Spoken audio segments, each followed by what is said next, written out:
अन्यथा परवानाधारक वाहनांचे सर्व टॅक्स माफ करा. माँसाहेब कॅब संस्था सोलापूर यांचे आरटीओ कार्यालयास निवेदन. माँसाहेब कॅब संस्था महाराष्ट्र राज्य सोलापूर विभागाच्या वतीने प्रादेशिक परिवहन कार्यालय सोलापूर येथे अवैध खाजगी प्रवासी वाहतुकीवर कारवाई करण्यासाठी निवेदन देण्यात आले. यावेळी संस्थेच्या वतीने प्रादेशिक परिवहन अधिकारी गजानन निरपगार यांना निवेदनाद्वारे परवानाधारक मालकांनी आपल्या व्यथा मांडल्या.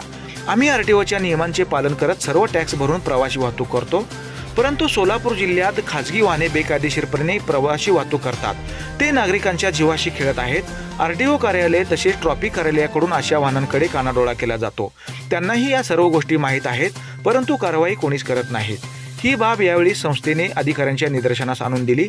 त्यांना आळा बसून अशा बेकायदेशीर खाजगी वाहनांवर कारवाई करण्यात यावी, अन्यथा आमचेही सर्व टॅक्स यापुढे माफ करण्यात यावे, या प्रमुख मागणीसह आज संस्थेचे शिष्टमंडळ प्रादेशिक परिवहन अधिकाऱ्यांना भेटून निवेदन देण्यात आले.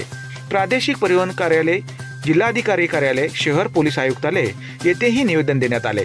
जर अवैध प्रवासी वाहतुकीवर कारवाई न केल्यास परिवहन कार्यालयासमोर मोठ्या प्रमाणात आंदोलन करण्याचा इशारा देखील यावेळी संस्थेच्या वतीने देण्यात आला.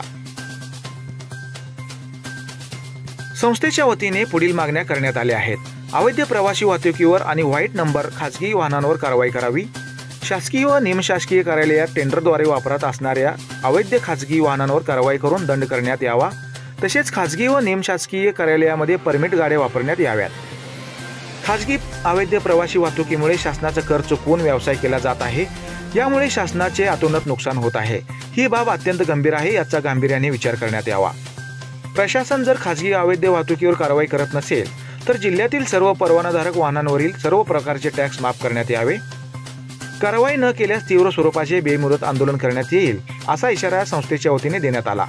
अशा प्रमुख मागण्या यावेळी संस्थेतर्फे करण्यात आल्या. या प्रसंगी संस्थेतील पदाधिकाऱ्यांसह जिल्ह्यातील सभासद मोठ्या संख्येने उपस्थित होते.